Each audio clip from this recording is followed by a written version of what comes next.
Hi, this is Tony from Wild Spider Designs, and today I'm going to be showing you how to make this rather gorgeous little bat candle. So I've just got a nice inexpensive candle from my favourite discount shop, and using sticky roll I've cut out these gorgeous little bats from the Tim Holtz Moonlight die set. So you get all these bats, and some of them are so tiny, they're very cute. And obviously your moon dies, but we're not going to be using the moon dies, we're just going to be using these gorgeous little bats. So with this candle I've just put actually precision roll on the back of black card, cut them out with the die cutting machine and then stuck them on. And then the beauty of this is if I want to reuse the candle for a different occasion, I can just peel it back off. Probably keep those for another time. I mean, you could do that on glass, like on your windows. I really liked it on the candle, but I am going to show you how to do that on a candle, but glitter them instead. I think a bit of glitter on the bats is going to look absolutely gorgeous. So let's set to it. So when we're using sticky roll to apply glitter to things like glass, we don't want a layer of card in there because we want the shapes to be nice and flexible. So the way we do this is to double the sticky roll over onto itself.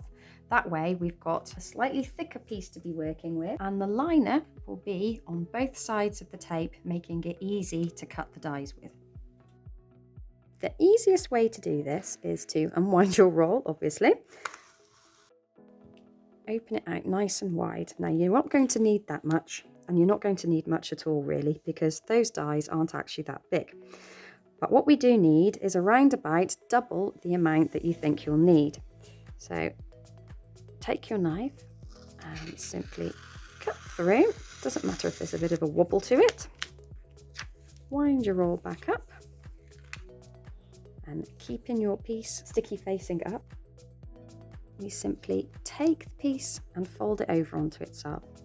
So I lift those little bits up there, so there's a bit of a curve to it. So I'll just turn it on its side so you can see what I mean. So like that. Then if you start to pinch down where it meets itself, a little crease, and then just follow it along. There we go. Now don't worry if it's not perfectly straight around the edges, or if there's a little bit of a crease in there, because we are going to burnish that out. So the first thing I'm going to do is just trim around where there's still little bits of sticky showing.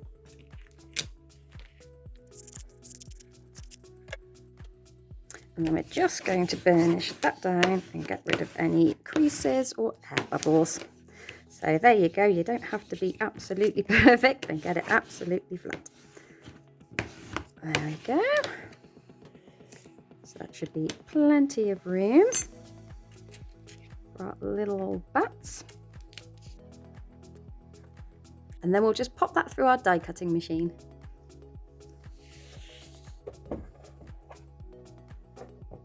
So just be careful when you're running your dies through that they don't slip over on top of each other, because we don't want to ruin our beautiful dies. Right, there we go, they've all released beautifully. And then we're just going to poke out the shapes from the dies.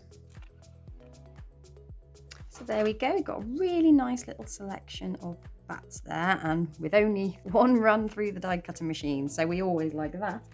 So now we get to start sticking down our shapes onto our candle.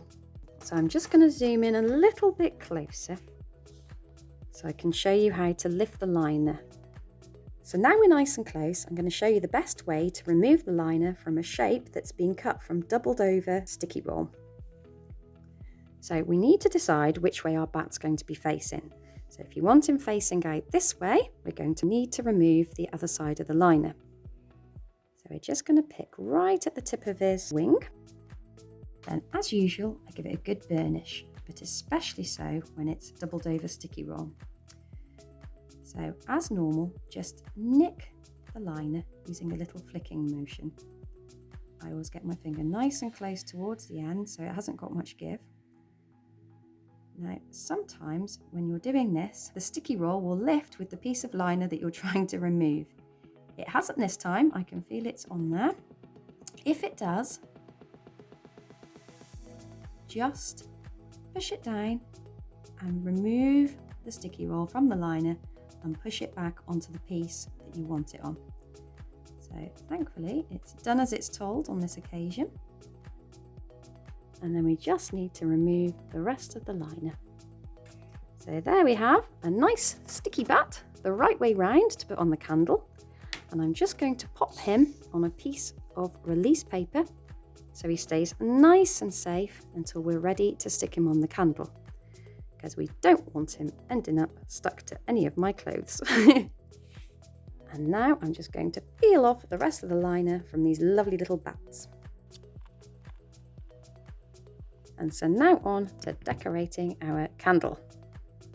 I'm going to start with our largest bat, but I'm not going to be too careful about how I put these on because we want them to look a little bit random. So there we go, let's just place them down and then give them a bit of a rub. So let's have a look, who have we got here?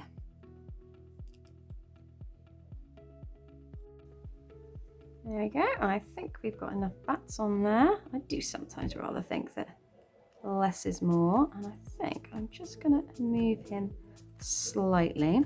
If you do want to move some after you put them on, it is fine, but they might just take a little bit more coming off. There we go.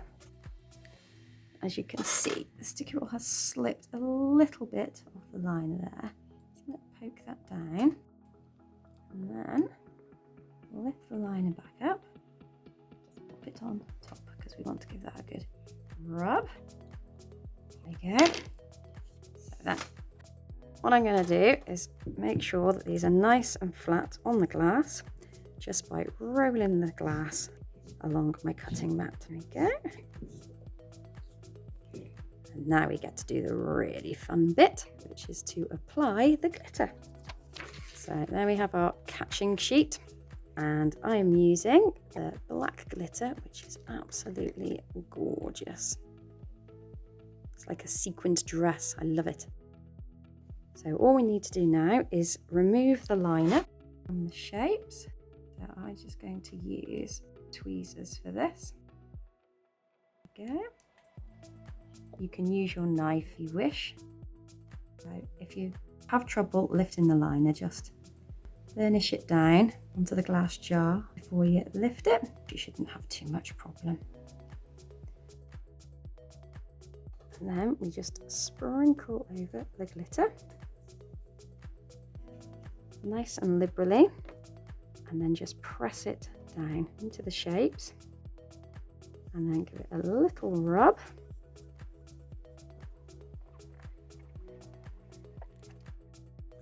A little tap, and this is where our wonderful glitter brushes come into their own. So we just take the brush and we brush over. So I won't do too good job of it at the moment because obviously you're going to have to cover the rest of the jar in the shapes with glitter. So I'll do that.